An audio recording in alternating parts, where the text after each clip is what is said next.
मैं सबसे पहले लाहौर प्रेस क्लब की इंतज़ामिया का और जितने मीडिया इस भरपूर तादाद में हमारी रिक्वेस्ट पे यहाँ पे ये कवरेज करने आया है, सबसे पहले तो आप सबको मेरी तरफ से बहुत बहुत अस्सलाम वालेकुम। और उसके बाद जो है वो मैं आपका शुक्रिया अदा करता हूँ कि आप सब जो है वो इस बदकिस्मत वकूए को, जो कि कोई नई चीज़ नहीं है, मुल्क में बेशुमार वकूआ होते रहते हैं, लेकिन इस वकूए की कुछ ख़ास चीज़ें हैं, जो कुछ ख़ास पहलू हैं जो आपके सामने लाए जाएंगे। आपका शुक्रिया अदा करता हूँ और उम्मीद करता हूँ कि जितनी बड़ी तादाद में यहाँ पे मीडिया इस सारी प्रेस कॉन्फ्रेंस को कवर करने आया है, बिल्कुल इसी तरह जी मैं आ रहा हूँ मैं उस पर मैं आ रहा हूँ उस पर। मैं सिर्फ शुक्रिया अदा कर लूँ, उसके बाद मेरी उम्मीद यही है कि इसको बिल्कुल इसी तरह ही ब्रॉडकास्ट भी किया जाएगा, इस पर सेंसरशिप भी जो सा नहीं की जाएगी और इसको भरपूर कवरेज जो है वो सिर्फ यहीं पे नहीं होगी कैमरा की सूरत में, बल्कि इसको प्रॉपरली फुल ब्रॉडकास्टिंग जो इसका राइट है इस वकूए का, ये न्यूज़ है, इसको आप करेंगे। मेरा नाम मियाँ अली इशफाक है, मैं पेशे के एतबार से वकील हूँ। इस केस में मैं दो मुख्तलिफ फरीकैन को रिप्रेजेंट कर रहा हूँ जो कि किसी हद तक को रिलेटेड है आपस में। मैं सबसे पहले रिप्रेजेंट कर रहा हूँ उस्मा खान को, और जो इनके साथ बदकिस्मत वकूआ हुआ है उस मुकदमे में इनकी इंतज़ामी और अदालती लिहाज से मैं कानूनी मुआवनत जो सा करूँगा।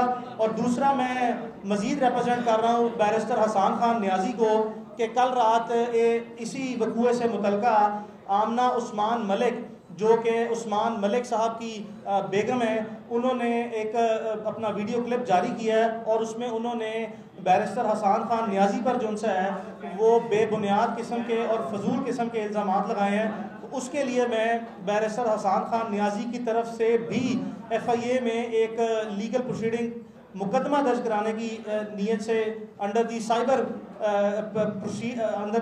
Prevention of cyber crime act 2016 मैं कार्रवाई जो सा करने जा रहा हूँ। तो मेरा स्टेटस जो है वो इस सारे आपके सामने दो मुख्तलिफ लोगों के वकील की होने की हैसियत से है। अब मैं आ जाता हूँ इसके मुख्तलिफ पहलुओं पर। आपके सामने ये सोशल मीडिया से जो सा वो चीज़ हाईलाइट हुई है कल, और कल एक मुकदमा रात को दर्ज हुआ है, फाइल जो सा वो दे दें।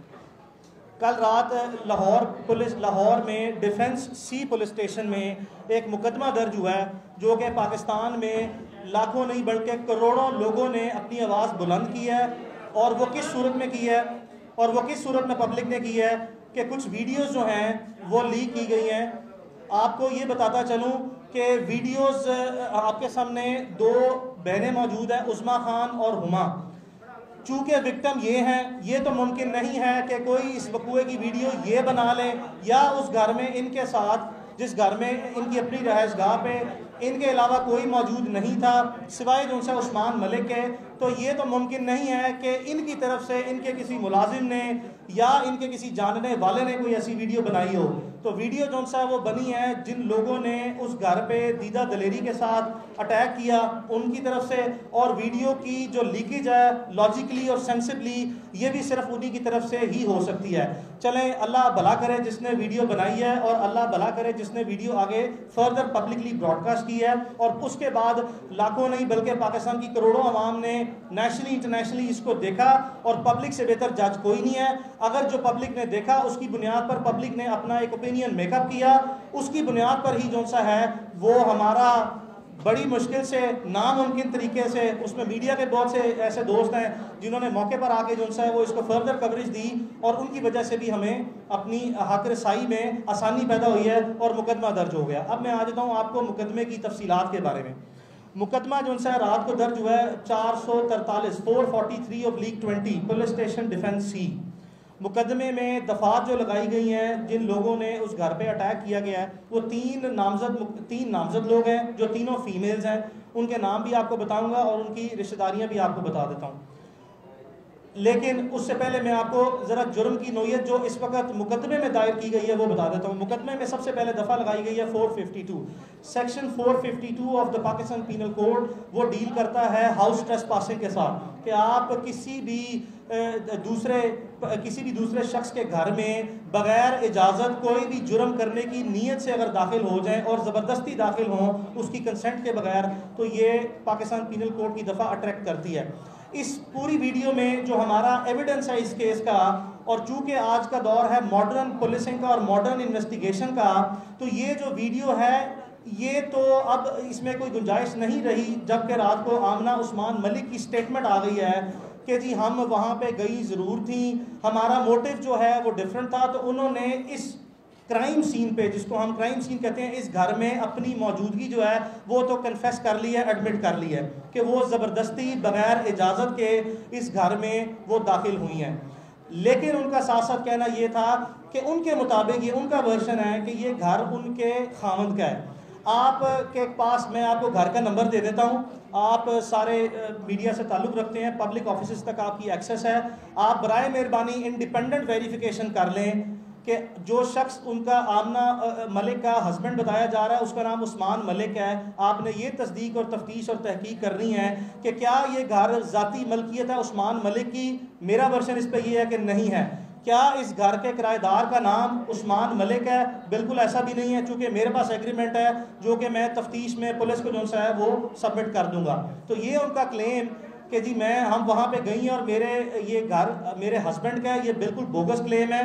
ये इस पे कोई ऐसी डॉक्यूमेंट्री एविडेंस प्रॉपर्टी की ओनरशिप या उसकी रेंट एग्रीमेंट से मुतल्लिका उनके नाम पर ना है, तो ये तो उनके दावे की नफ़ी है। लेकिन मैं आपको फिर बताता चलूँ कि उन्होंने ये एडमिट करके कि ये मौके पर गई हैं, लेकिन घर उनके हस्बैंड का था।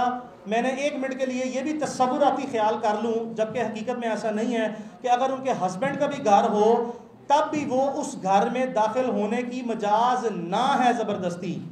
बिल्कुल भी मैं कानूनी पोजीशन बताता फिरूँ, ये मेरा वर्शन नहीं है, लेकिन वर्शन मैं अपना लेके आ रहा हूँ। ये घर में उस्मा रह रही हैं कहीं बहुत लंबे अरसे से।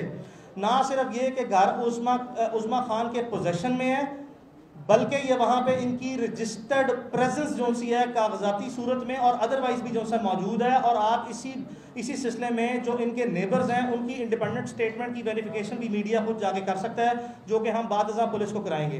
तो पहला जुर्म तो ये है जी कि ये 452 PPC जो सा लगा है जिसमें इन्होंने अपनी प्रेजेंस मान ली है, तो ये तो जुर्म का इकरार जुर्म हो गया। इसकी कानून में 7 साल सजा है और ये एक नॉन बेलेबल ऑफेंस है।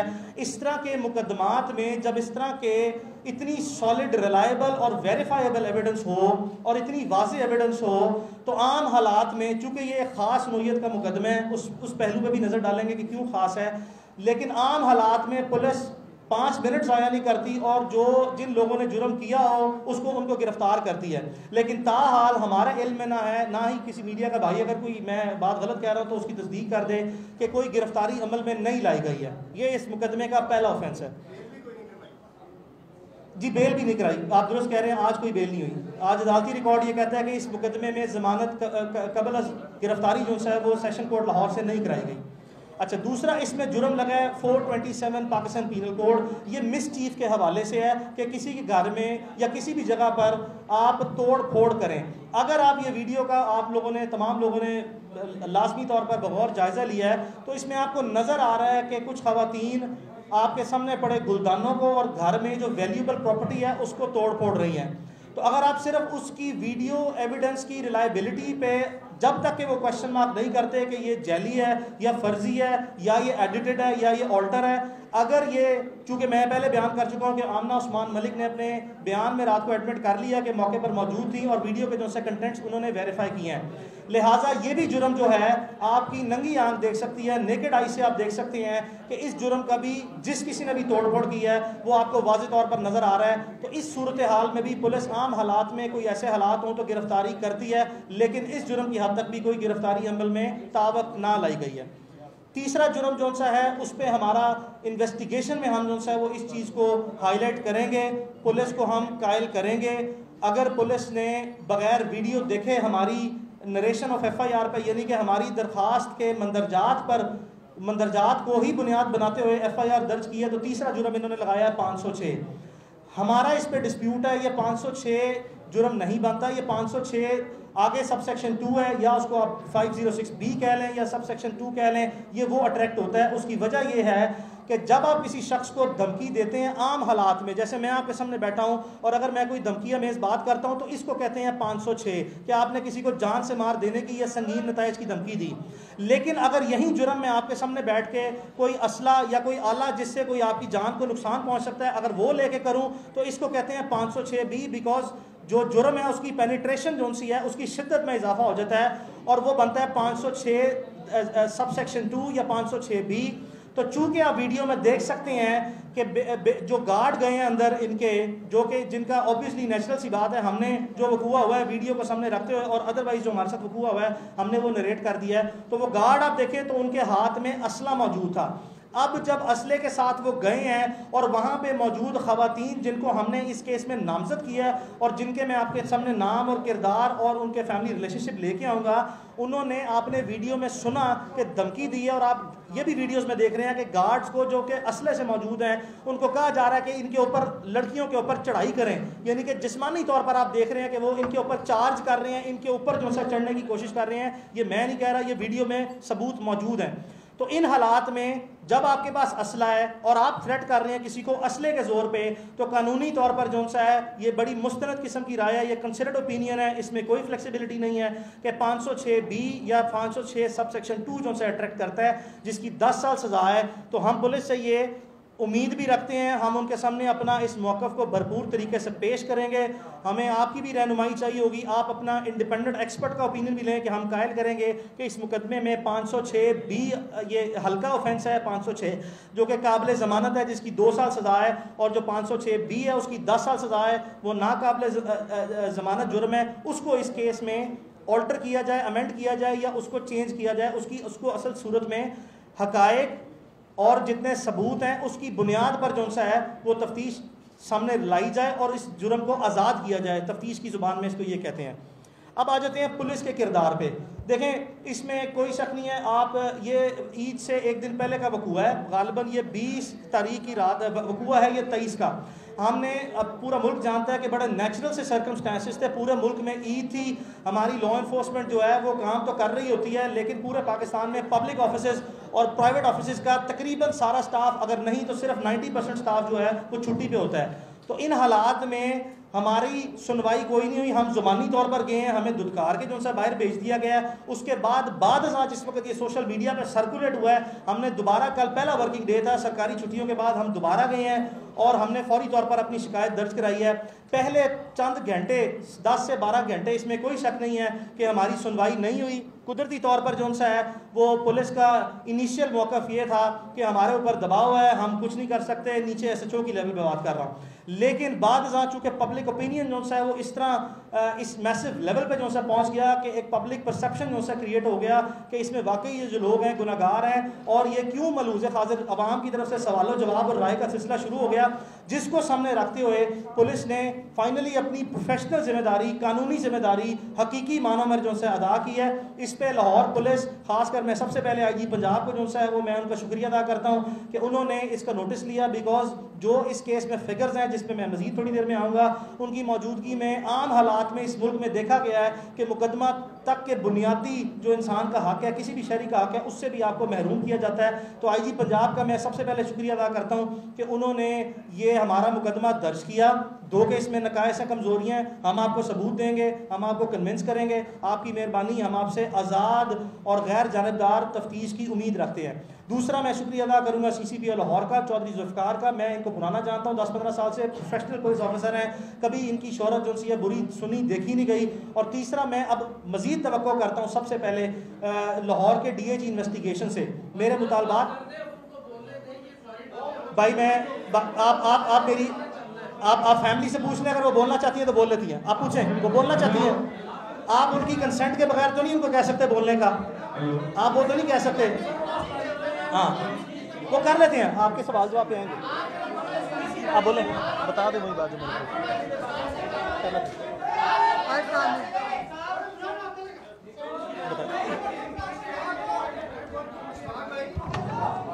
फोटोग्राफी नहीं हो रही, बराए मेहरबानी उनको जगह दे दीजिए। जी पहले तो मैं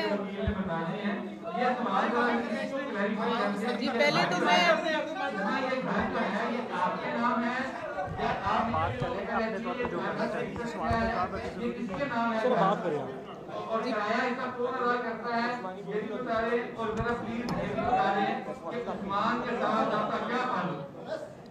जी पहले तो मैं आप सबका शुक्रिया अदा करना चाहती हूँ, आज सब लोग यहाँ पर आए। जी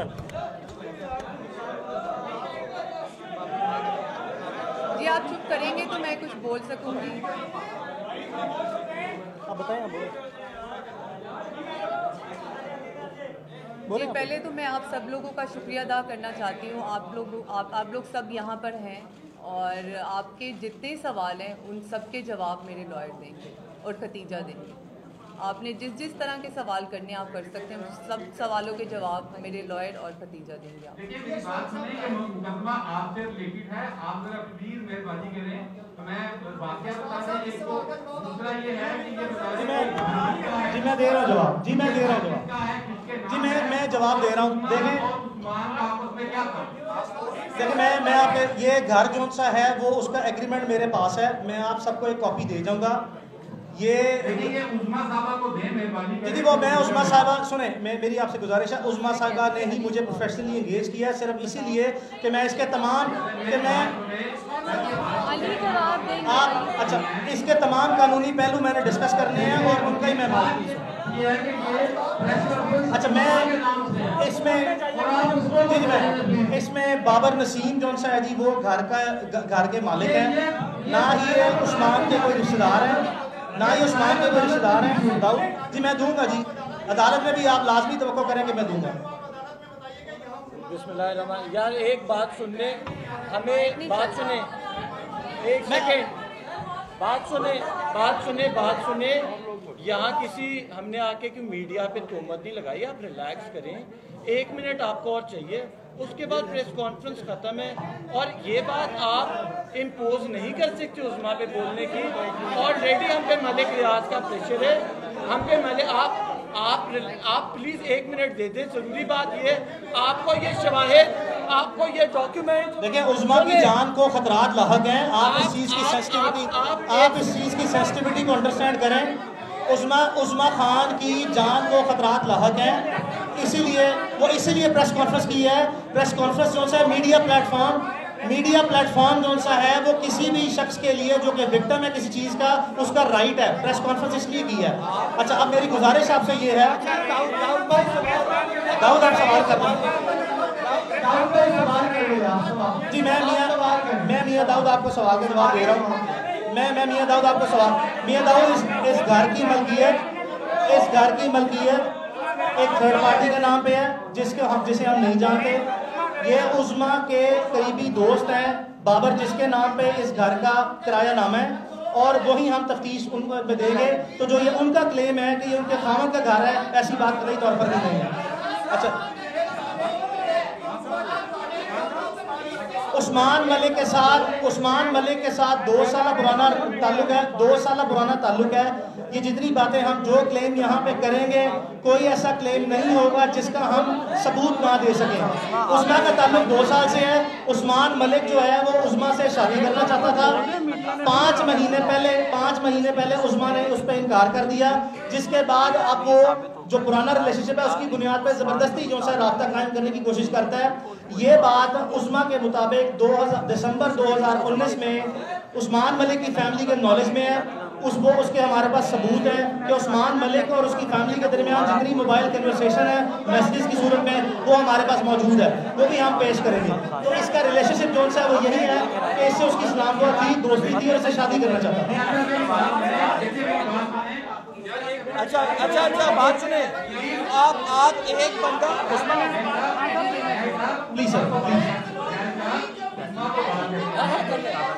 हमसे बात सुने।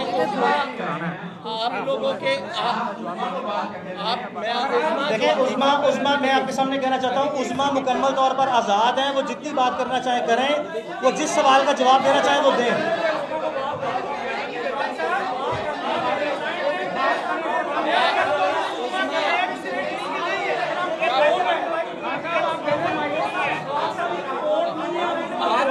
सवाल करें मैडम, आप उस्मा से सवाल करें।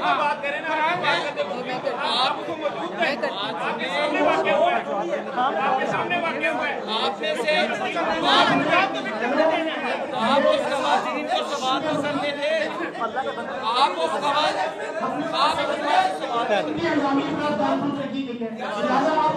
आप जी जी प्लीज करें, आप करें सवाल। जी प्लीज़ आप सवाल करें। जैसा कि वकील साहब ने कहा कि खवातीन जो है ना गैर कानूनी तौर पर आपके घर में दाखिल हुई, जी जी ठीक है, ये बिल्कुल गलत है। लेकिन सवाल ये है कि आधी रात को उस्मान मलिक आपके घर क्या कर रहा था, तो क्या अखलाकी लिहाज से या इस्लामी कानूनियत का वोट कर सकते हैं कि कोई बंदा रात के वक्त दो खवातीन बंदा आपके घर में आता है, ये नहीं कि मेरा उससे ताल्लुक खत्म हो चुका है। अगर आप दूसरा सवाल भी करें, आप प्लीज बताइए। आई एम सॉरी, प्लीज दोबारा बता दें। आई एम सॉरी, प्लीज दोबारा बता दें। आई एम सॉरी, शोर बहुत है, प्लीज दोबारा। आवाज नहीं आ रही। आमना मलिक ने जी, प्लीज। आपको कितनी दफा वार्न किया था कि मेरे खामद के साथ आप ताल्लुकात कायम ना करें? अगर उन्होंने आपको पहले वार्न किया था, सारे सवाल इकट्ठे हैं तो ऑलरेडी क्वेश्चन है तो पहले सारे सारे सवाल ठीक है, ठीक। मुझे आप तक क्यों नहीं आए? जी जी और किसी का कोई सवाल है?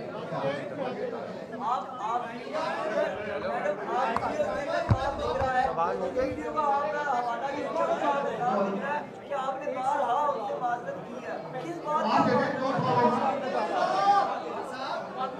दो सवाल।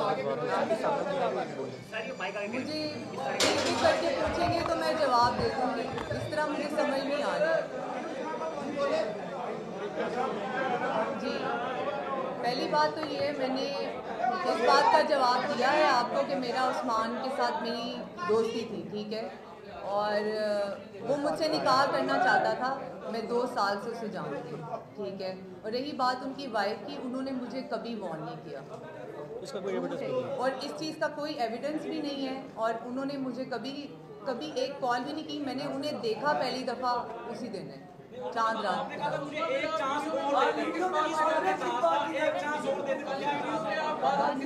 वो उन्होंने मेरे ऊपर गन रखी हुई थी, इसीलिए मैं उन्हें कह रही थी कि मुझे एक चांस और दे दें प्लीज़, आप मुझे माफ़ कर दें। ऐसा कोई वाकया पहले नहीं हुआ। वो चांस देने से मुराद ये होती है कि जब आपकी जान जा रही हो तो आप कहते हैं कि अगर आपको ये एतराज़ है मेरे के साथ रिलेशनशिप है तो मैं नहीं, ऐसा कोई नहीं है। वो चांस की बात सिर्फ इस वजह से है, मैं कर लेता हूँ। नहीं, मैं अगर चांस की बात सिर्फ इसीलिए है कि अगर आपको इस रिलेशनशिप पे एतराज़ है तो रिलेशनशिप नहीं रखा जाएगा भाई, वो भी।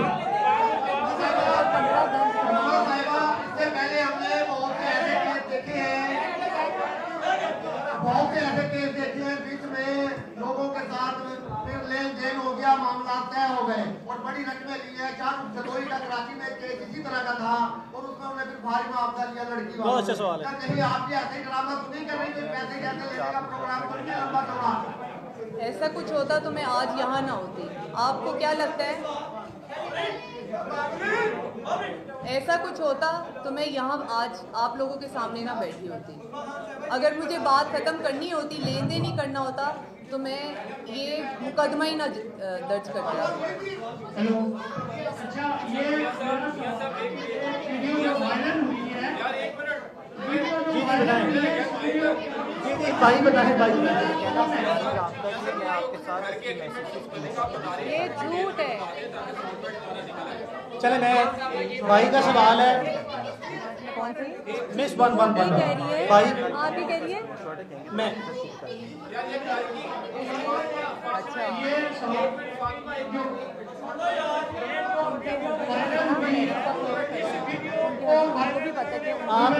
आपका सवाल है घर की किराएदारी से मुतल्लिका। मैं बता देता हूँ, घर का एड्रेस मैं आपके सामने रख रहा हूँ। आपके सामने घर का एग्रीमेंट भी मैं जो सा वो आपको बाद में कॉपी करा के दे दूंगा। घर का किरायानामा है बाबर नसीम के नाम पे। वो उस्मा के पुराने दोस्त हैं। उस्मा यहाँ पे काफ़ी अरसे से रह रही हैं। बाबर नसीम का कोई ताल्लुक वास्ता नहीं है उस्मान मलिक से या उसके किसी लेने देने से। इस घर पे पुराना पोजेशन जो सा है वो उस्मा का ही है। चंद चीज़ें जो मैं आपको बताना चाहता हूँ, देखें इस वकूए के 2 विक्टिम हैं। विक्टिम तो बहुत से हैं। इस विक्टिम जो सा सबसे पहले उस्मा और इसकी बहन है। उस्मा की बहन भी जो सी है, इनका पाँव जख्मी हुआ है, आपने वो देखा होगा। दूसरा विक्टिम जो सा मलिक रियाज खुद हैं इसके। चूँकि मलिक रियाज जो सा मौके पर मौजूद नहीं थे, इसमें कोई शक नहीं है। हमारा मलिक रियाज पर कोई जाती क्लेम ये नहीं है कि उन्होंने किया है। वो विक्टिम इसलिए हैं कि उनकी दो बेटियां अंबर मलिक और पश्मीना मलिक, जो मलिक रियाज की दो बेटियां जो मुकदमे में नामजद है, वो वहाँ पे मौजूद थी। तो हमारी तरह इस वकूए के मलिक रियाज ज़ाती तौर पर ख़ुद भी विक्टिम है, लेकिन हम मलिक रियाज के विक्टिम कुदरती तौर पर बन जाते हैं कि वो पाकिस्तान की एक इन्फ्लुएंशियल जो सा शख्सियत माने और जाने जाते हैं। तकलीफ इस चीज़ की है कि उन्होंने कौमी इदारे जो से हैं, आर्म फोर्सेस के इदारे, जहाँ पे कह दिया कि ISI को बुला चुप के ले जा। ये बताना चाहता हूँ कि ISI के तो शायद किसी सिपाही का बूट भी जो है वो नहीं कर सकते। मलिक रियाज की बेगमात को या फैमिली को इस तरह की बातें इदारों को बीच में इन्फ्लुएंस नहीं करना चाहिए था। तो एक इसके विक्टिम ISI वाले हैं, एक आपके सामने ये हैं, एक मलिक रियाज उनकी बेटियों के और अपने रिश्तेदारों के विक्टिम खुद ज़ाती तौर पर हैं। अच्छा जी वकील साहब, जी जी प्लीज। एक उस्मा बात करना चाहती है, एक उस्मा बात करना चाहती है। इस निजाम के हवाले से जी इस मुल्क में आपने बहुत सारी दफात करवाई है, घर में दाखिल हुए, घर में तोड़-फोड़ की और बहुत कुछ एक मिनट माइक ले लें, बाद में आप बात कर लें। जी जी अदालती निजाम के हवाले से है कि आपने दफात बहुत सी करवाई, तोड़-फोड़ की, घर में दाखिल हुए और इस मुल्क ने यह भी देखा कि वकील जब PIC में दाखिल हुए, हर चीज रिकॉर्ड में है और वो उसका फैसला भी सामने आ गया, उसमें जो कुछ हुआ है वो जी जी। क्या इस केस का भी फैसला उसी तरह होगा? दूसरा सवाल ये है कि उस वीडियो को किसने बनाया, आप उसका नाम क्यों नहीं लेते, उस वीडियो को वायरल किसने किया? ये मुमकिन नहीं है। जी जी बसीर के सवाल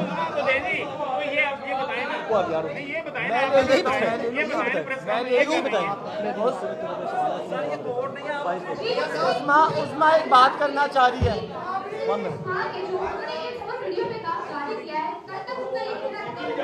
उसको बोलने दो यार।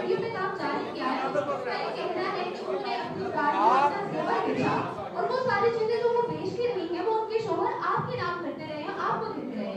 इस वीडियो में उनके इस्तेमाल में किस हद तक कहाँ पे है सब कुछ, सब कहाँ पे है? उनको भी पता है कि ऐसी बात नहीं है। अगर कोई ऐसी बात है तो वो अपना मुकदमा अपने खामद के खिलाफ दर्ज कराएं, अपने खामद के खिलाफ मुकदमा दर्ज कराएं कि जो उनकी मलकियत थी उनकी इमारत में खयानत करते रहे। आप कर लेते हैं ना, इनको ना लेकर आते, आप कर लेते हैं। बहुत बनी बात है। आप तो प्रेस कॉन्फ्रेंस कर रहे हैं, वो कर ही नहीं, बोल ही रहे जिनके साथ वाकया हुआ है। बोलो वकील साहब नहीं बोलने दे रहे, कंफर्म नहीं कर वकील साहब नहीं बोलने दे रहे। उन्हें अगर लगता है कि वो पैसों का बात करके और इस तरह की बात करके वो सही साबित हो जाएंगे, तो ऐसा तो मुमकिन नहीं है। जो उन्होंने किया है उस चीज़ का उन्हें मुझे जवाब देना पड़ेगा कि उन्होंने ये मेरे साथ क्यों किया। और रही बात उस्मान मलिक की, उस्मान मलिक अभी तक मुझे मैसेजेस कर रहे हैं और कॉल्स कर रहे हैं। आप कितना किराया दे रहे बाबर साहब को? अच्छा वो बता दो, मैसेज वाली बात कर दो। कितना किराया दे रहे बाबर साहब को? उनका सवाल है, कितना किराया दे? उनका सवाल मैं बात कोर्ट में प्रूव करूँगी कि उस्मान की कॉल्स, डिटेल्स और मैसेजेस अभी भी मेरे पास हैं और मुझे वो कॉल्स कर रहे हैं। कितना किराया दे रहे बाबर साहब को? मैडम आप कितना किराया दे रहे बाबर साहब को? सवाल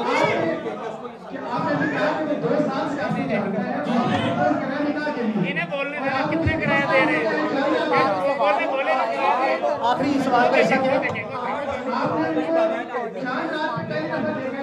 मैंने बिल्कुल नहीं देखा, 2 साल से ताल्लुक है। मैंने बताया कि दिसंबर 2019 में ताल्लुक खत्म हो गया था, जिसके बावजूद जो है उस्मान ने रब्ता रखा। इनको पहले कहा शादी कर लें, इन्होंने जो है वो शादी से इनकार किया, जिसके बाद उस्मान दिसंबर 2019 के बाद दोबारा मुसलसल राब्ते में है।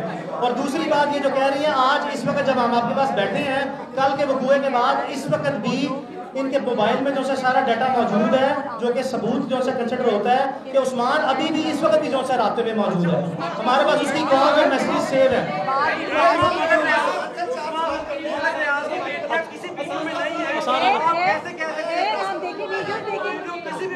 अच्छा, हम मुतालबात आप वजीर सवाल ले लीजिए, मैं साथ से मुतालबात आपके सामने रख देते हैं। मुतालबात हमारे जो से 3-4 हैं। हमारे 3-4 मुतालबात हैं। हमारा सबसे पहला मुतालबा ये है, हमें सबसे पहला हमारे मुतालबा सुन लें फिर उससे सवाल। हमारा सबसे पहला मुतालबा जो है वो ये है कि हमें सिक्योरिटी जो है मुहैया की जाए फिल फॉर। इसमें कोई शक नहीं है कि हमारी जान को लाजमन खतरा है। हमें जिस तरह कल रात से मुख्तलिफ तरीकों से टेलीफोनिकली नामालूम जो है लोग आते हैं, हरासा कर रहे हैं, कभी गाड़ी आगे लगाते हैं, कभी पीछे लगाते हैं, हमें फिल फॉर जो है सिक्योरिटी दी जाए, ये पहला मुतालबा है। हमारा दूसरा मुतालबा ये है कि कम अज़ कम तफ्तीश जो है वो DIG इन्वेस्टिगेशन लाहौर की ज़ाती सरबराही में हो और उसके 2 न्यूट्रल मेंबर्स जो से हैं जो लाहौर डिस्ट्रिक्ट से ना हो वो भी जो है वो लिए जाए। ये हमारा दूसरा मुतालबा है।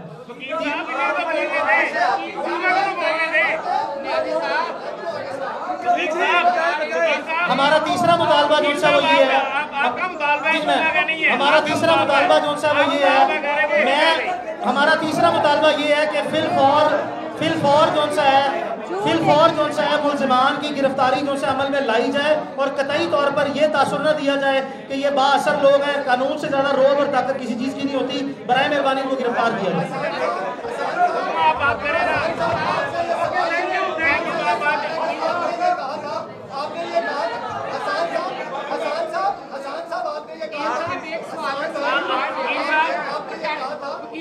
वकील साहब वाकया उनके साथ पेश आया है, बता आपने जैसे आप मौके पर मौजूद थे। ये केस नहीं मुझे पता था, ये तब की बात है। इन्होंने वकील साहब इन्हें तो बोलने थे, उनके बकौल उन्होंने शराब फेंकी थी और हमारे बकौल वो शराब नहीं थी।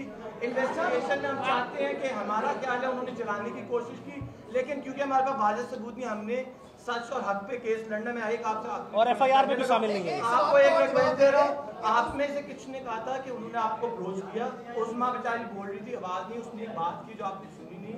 उस्मा के पास मैसेज है, एक बात नहीं की, सब आप बोल रहे हैं, आप प्रेस कॉन्फ्रेंस नहीं की, वकील साहब प्रेस कॉन्फ्रेंस कर रहे हैं, आप ही प्रेस कॉन्फ्रेंस कर देते, आप ही प्रेस कॉन्फ्रेंस कर लेते, उनका नाम लेकर कर लेते, आपको पता नहीं ये प्रेस कॉन्फ्रेंस की बड़ी प्लानिंग है। भाई बोलो यार,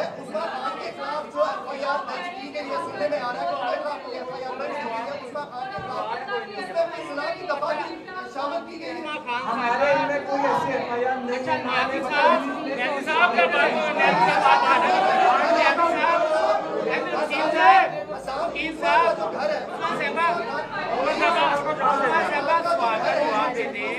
ये देखिए अभी वकील साहब ने कहा है कि आपको वीडियो धमकियां देगा, आया उस वक्त आपने कोई एप्लीकेशन थाने में दी या CCTV बहुत किया, इस बारे से भी जरा बताइए आप।